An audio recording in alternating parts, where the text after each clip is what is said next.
Welcome to Standard 6, Term 3, Unit 1, Prose. Who owns the water?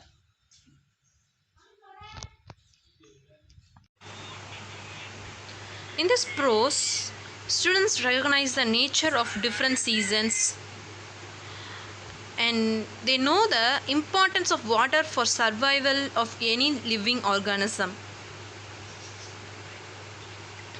And they understand the change of seasons at regular intervals in India.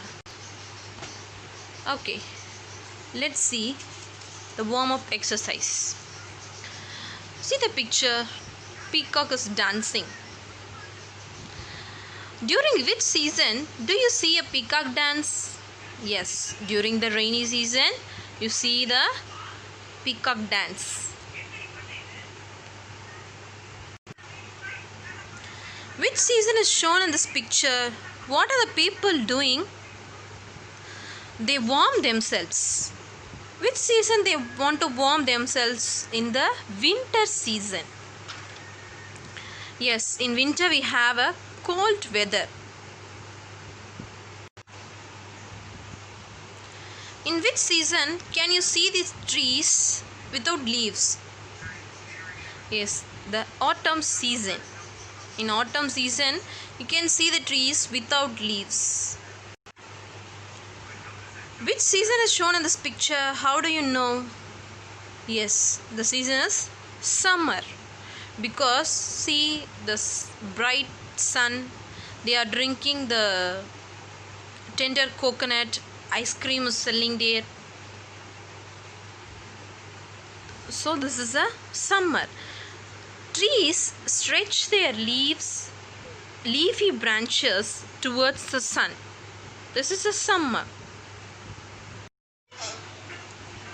Let's see the glossary. Outskirts, the outer areas of a city or a town. Parched, very dry. Desperation, losing hope. Untenanted, not occupied. Rump, back part of a mammal's body or the part of the body used to sit. Scrabbled, moved hands and feet around. Cozy, comfortable. Rumble, a low sound like thunder. Do you know what is weather, what is climate, what is seasons? Yes, weather, the conditions in the atmosphere like rain, wind or temperature at any time. Climate, the general weather conditions of a place, a warm climate or a cold climate. Seasons, one of the four periods of the year which has its own typical weather conditions resulting from the earth's changing positions in its orbit around the sun. This is called season.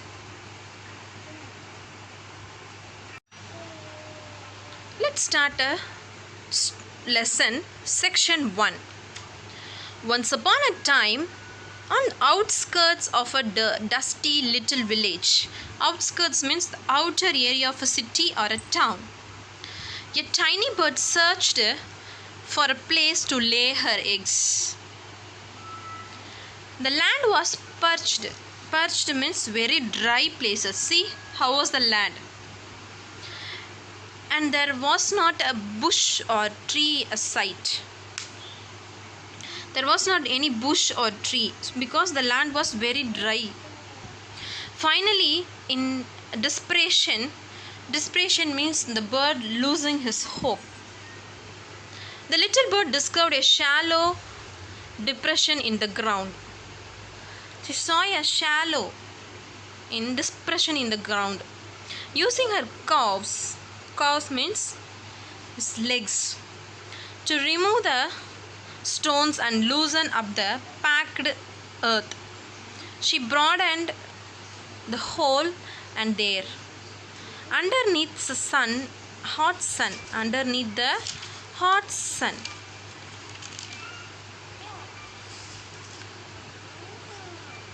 she laid her eggs.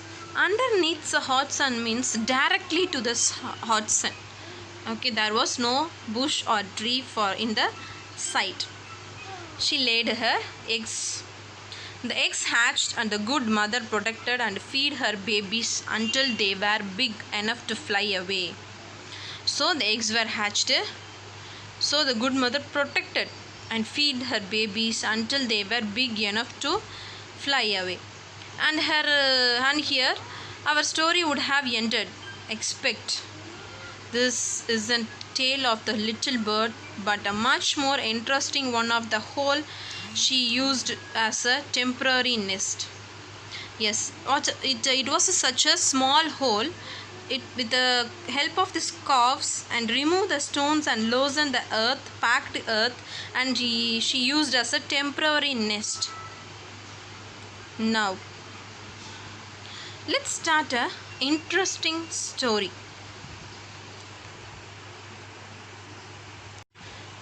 And here our story would have ended.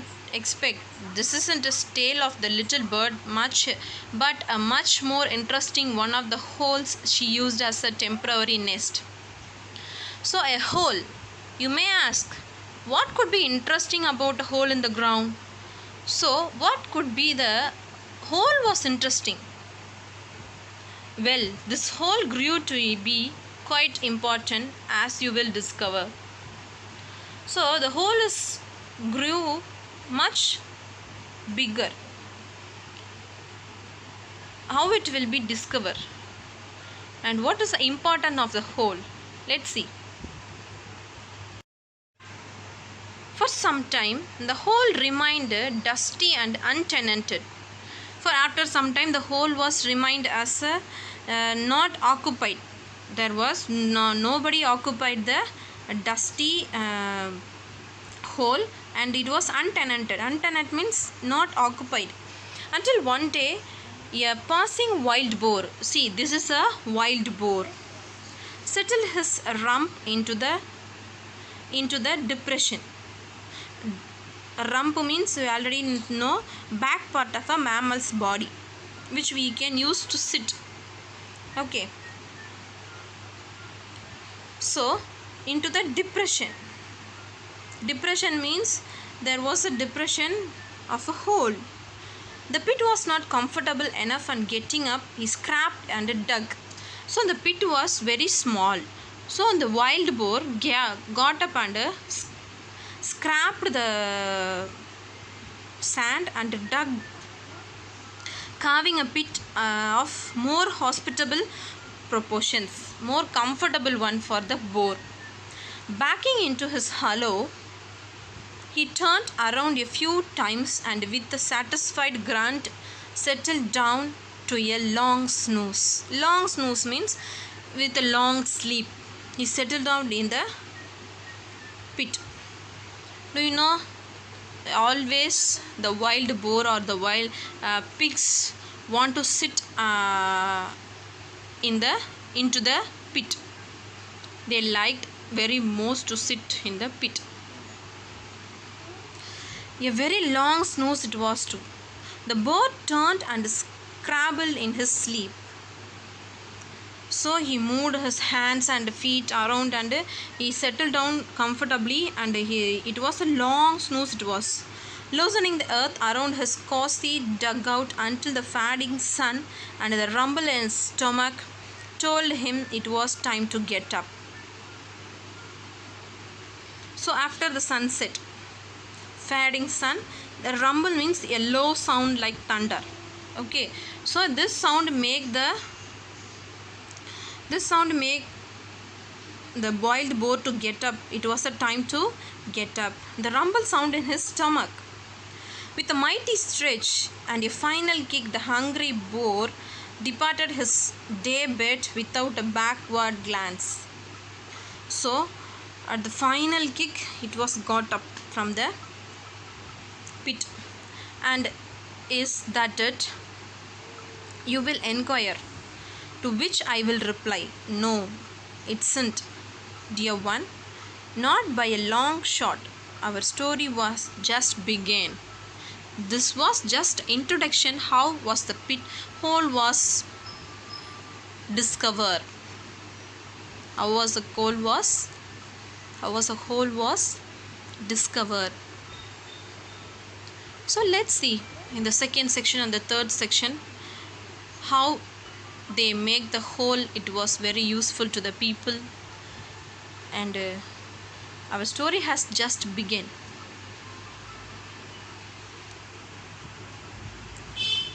So thank you children, thanks for listening. This was the end of session 1.